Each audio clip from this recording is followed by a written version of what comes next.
السلام علیکم ناظرین، پروگرام آ گئی تبدیلی کے ساتھ میں شاہد مصطفیٰ، میرے ساتھ سینئر صحافی تجزیہ کار شہزاد چغتائی صاحب۔ شہزاد چغتائی صاحب، اب آپ مانیں یا نہ مانیں، اب تبدیلی آ گئی ہے، کیونکہ یہ تبدیلی عمران خان کی تبدیلی نہیں ہے، اس کا کریڈٹ کرونا کو جائے گا اور آپ کو ماننا پڑے گا۔ نہیں مانیں گے آپ تو میں آپ کو یقین سے کہہ رہا ہوں کہ یہ اپریل کے آخر میں یہ میری بات کی تصدیق ہو جائے گی کہ تبدیلی آ گئی۔ جی ہاں، دیکھیں تبدیلی تو اب یہ دیکھیں، آپ پاکستان کی اگر بات کرتے ہیں تو پھر میں تھوڑا سا آگے جاؤں گا اور میں دنیا کی بات کرتا ہوں۔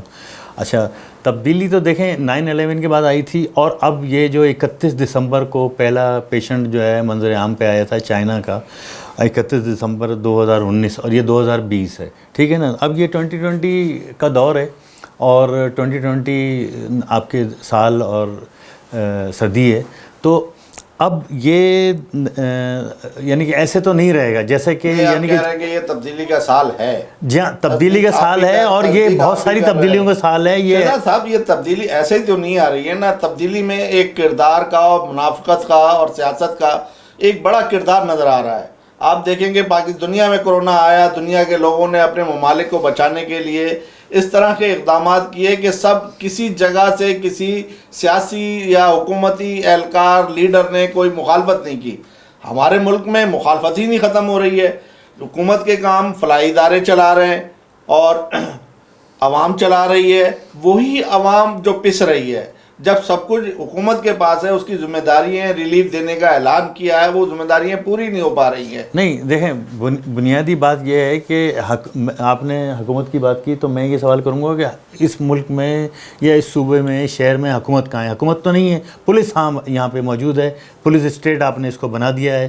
جیسا لاک ڈاؤن، دیکھیں لاک ڈاؤن پر کوئی بھی بحث کی ضرورت نہیں ہے، لاک ڈاؤن پہ کوئی بات نہیں ہو سکتی، لاک ڈاؤن بہت ضروری ہے، بہت اہم ہے، لیکن یہ کہ لاک ڈاؤن کے دنیا بھر میں جو مروجہ طریقہ کار ہے، جو SOP ہے، اس پہ امپلیمنٹ آپ کو کرنا پڑے گا۔ روز شام کو جب آپ ٹی وی چینل کھولیں اور اس میں صوبائی وزراء، وفاقی وزراء، وزیر اعظم یہ کرتے ہیں، یہ کیا یہ حکومت نہیں ہے؟ دیکھیں روز شام کو یعنی کہ جو یہ آپ کی حکومت ہے وہ تو پھر آپ سوشل میڈیا کے ذریعے چلا رہے ہیں نا، اور سوشل میڈیا کے ذریعے کیا کہ آپ نے ٹی وی کے ذریعے یہ حکومت چلا رہے ہیں، ٹی وی پہ اعلانات، یعنی کہ اب حکومت کا نام جو ہے ٹی وی پہ اعلانات کرنا ہی رہ گیا ہے۔ مرتضیٰ آپ سے یہ سوال کیا گیا کہ بھئی یہ جو ہے آپ اعلان کر رہے ہیں، ابھی صبح تو جمعے کی نماز ہے، اور یہ رات کو آپ 11 بجے اعلان کر رہے ہیں کہ جمعے کی نماز پہ پابندی کا، رات 11 بجے اعلان کر رہے ہیں، تو یہ تو لوگوں تک یہ اعلان کیسے پہنچے گا؟ تو انہوں نے کہا نہیں کوئی مسئلہ ہی نہیں ہے، بس یہ ٹی وی کے ذریعے جو ہے لوگوں تک جو ہے یہ اعلان پہنچ جائے گا۔ تو گورنمنٹ جب خود کہہ رہی ہے کہ ٹی وی کے ذریعے ہی وہ حکومت کر رہے ہیں، تو پھر اس پر یعنی کہ دو رائے تو نہیں ہے نا۔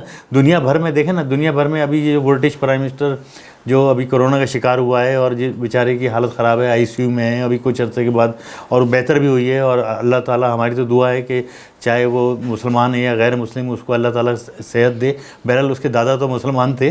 تو میرے کہنے کا مقصد یہ کہ ابھی کیا کہتے ہیں، وہ کرونا میں مبتلا ہونے سے دو تین دن پہلے وہ اس کو دکھایا کہ وہ ایک اسٹور پہ جو ہے سبزی وغیرہ خرید رہا تھا، پھر وہ اسٹور سے نکلا، لوگوں نے اس کے ساتھ فوٹو سیشن کیا، سیلفیاں بنائیں، اس کے بعد وہ ایک سائیکل کھڑی ہوئی تھی جو اس کی اپنی سائیکل تھی، وہ سائیکل پہ بیٹھا اور روانہ ہو گیا۔ تو مطلب یہ ہے کہ ہمارا پرائم منسٹر تو کہیں نکلتا ہی نہیں ہے۔ ہمارا پرائم منسٹر آج پہلی بار یعنی کہ کئی مہینے کے بعد جو ہے وہ آج کوئٹہ گیا ہے۔ شہزاد صاحب، یہ آپ پرائم منسٹر کی بات کر رہے ہیں، تو اب میرا خیال تو پرائم منسٹر سے یا چیف منسٹر سے کوئی توقعات کرنا بالکل ایسا ہی ہے۔ آپ کسی کے سامنے، عوام کے سامنے یہ بات کریں گے تو وہ آپ کی عوام کو رد کریں گے اور رد عمل دیں گے، کیونکہ وہ اتنا مایوس ہو گئے ہیں۔ شہزاد صاحب، اس ملک کا سب سے بڑا شہر کراچی ہے۔ آپ کراچی میں دیکھیں، صبح سے پولیس جو لگتی ہے لوگوں کے اوپر پرتشدد کارروائیوں پہ، سڑکوں پہ کھڑی ہوئی ہے، یہ حکومت ہے کہ آپ لاٹھی ڈنڈے سے آپ مریض کو جانے نہیں دے رہے ہیں۔ میں آپ سے عرض کر رہا ہوں کہ آپ اس ملک میں حکومت چلا رہے ہیں، لیکن سب سے پہلی بات تو یہ کہ آپ کے پاس کسی چیز کی بھی اعداد و شمار نہیں ہے، آپ کو کسی شعبے کی فکر نہیں ہے۔ دیکھیں اس شہر کے اندر یہ جو ہے کیا کہتے ہیں 4 کروڑ آبادی کا شہر ہے، اس شہر میں ہاسپٹلز بند ہیں، آپ کے پاس یہ ڈیٹا نہیں ہے کہ اس شہر کے اندر دیکھیں یہ جو آپ اس وقت بڑا زور ہو رہا ہے، یہ ریسپائرٹری انفیکشن کے اتنے سارے مریض کراچی میں ہوتے ہیں، تھیلیسیمیا کے مریض ہوتے ہیں, دل کے مریض ہوتے ہیں, صاحب شوگر کے مریض ہوتے ہیں, آپ کو یہ احساس ہی نہیں ہے کہ یہ شوگر کا مریض ہاسپٹل کیسے جائے گا, کیسے آئے گا, کیسے اس کا علاج ہوگا. کانفرنس میں سندھ حکومت نے صاف صاف کہہ دیا, وزیر بلدیات اور اطلاعات نے کہا کہ ہم نے لاک ڈاؤن اس وجہ سے کیا تھا کہ ہمارے پاس کسی قسم کا کوئی اس سے نمٹنے کے لیے انتظام نہیں تھا. جی ہاں. شہزاد صاحب, تو کیا اب 15 دن گزر گئے ہیں, کوئی انتظام نظر آیا آپ کو؟ نہیں. آج ڈاکٹر کیا مانگ رہا ہے اپنے تحفظ کے لیے, پیرامیڈیکل اسٹاف اپنے تحفظ کے لیے چیزیں مانگ رہا ہے. آپ اس سطح پہ بھی نہیں آ سکے تو آپ مریض تو دور کی بات ہے, یعنی کہ جو معالج ہے وہ جو ہے مریض کا علاج کرے گا اس کو ہی تحفظ نہیں دے رہے ہیں آپ, اور کئی اموات ڈاکٹروں کی ہوئی ہیں اس میں. دیکھیں ہمارے جو وائسرائے صاحب ہیں, مراد علی شاہ جن کا نام ہے, انہوں نے, وہ اب نادر شاہی اور بالکل شاہی احکامات جاری کر رہے ہیں. انہوں نے یہ پرسوں یہ احکام جاری کیا کہ جی مجھے جو ہے کیا کہتے ہیں پہلے ہفتے جیسا لاک ڈاؤن چاہیے. تو پھر جو ان کی رعایا ہے, جو پولیس ہے, انہوں نے آج کل جو ہے ان کو ویسے ہی لاک ڈاؤن پیش کیا اور اس شہر کی جو ہے 25 سڑکیں انہوں نے بند کر دیں. ٹریفک جام ہو گیا, لوگوں کو آنے جانے سے روک دیا. اس ٹریفک جام میں ایمبولینسیں پھنس گئی, مریض پھنس گئے, بچے پھنس گئے, جو کسی کی تدفین میں جا رہے تھے وہ پھنس گئے, جو مجمع لگ گئے, جہاں جو مجمع نہیں ہونا چاہیے وہاں مجمع ہو گیا. اچھا, تو پھر بھائی اگر یہ کہ آپ کل کے لیے پھر ایک جو نادر شاہی حکم آیا ہے کہ نماز جمعہ کے وقت کرفیو ہوگا, تو میرے کہنے کا مقصد یہ کہ یہ حکومت ہے, یہ سوائے لوگوں کو ستانے کے, لوگوں کو تنگ کرنے کے, لوگوں کی آمد و رفت روکنے کے لیے, اس کے علاوہ اس حکومت کے پاس کوئی کام نہیں ہے. دوسری بات یہ ہے کہ اس کے پاس کوئی اعداد و شمار نہیں ہے, اس کو کوئی احساس نہیں ہے کہ تھیلیسیمیا کے بچوں کو خون کی ضرورت ہوتی ہے اور دوسرے مریضوں کو ہاسپٹل لے جانے کی ضرورت پڑی ہے. شہزاد صاحب, اگر یہ آپ کے پاس اس وقت جو ہے, جنہوں نے شہر کا, یہ شہر جتنی آبادی اس شہر میں رہنے والوں کی ہے, اتنی ہی آبادی شہر سے باہر سے آنے والوں کی ہے. 50,000 آدمی جو ہے کراچی جو ہے ڈیلی, یعنی کہ یہ نہیں ماہانہ نہیں, ڈیلی آتے, اب نہیں آ رہے ہیں. لیکن شہزاد صاحب, میں جو آپ سے یہی بات کر رہا ہوں, میرا کہنے کا مقصد ہے اتنی ہی بڑی آبادی کا برڈن یہ شہر سنبھالے ہوئے ہے. جو اس شہر کے باہر والے ہیں وہ بھی ہمارے بھائی ہیں, اس ملک کے رہنے والے ہیں, بالکل, اور پاکستانی ہیں. اب پاکستانی نہ بھی ہوتے تو ہم ان کی مدد کرتے. تو سب سے زیادہ مشکلات کا شکار وہی لوگ ہیں شہزاد صاحب, جو یعنی کہ دیکھیں یہ لوگ جو ڈیلی ویجز پہ کام کرتے ہیں, ہوٹلوں پہ کام کرتے ہیں, چھوٹے موٹے کام کرتے ہیں. جی شہزاد صاحب, بات یہ ہے کہ اگر ان کو سیلانی ویلفیئر کھانا نہ کھلائے, ان کو عالمگیر ویلفیئر,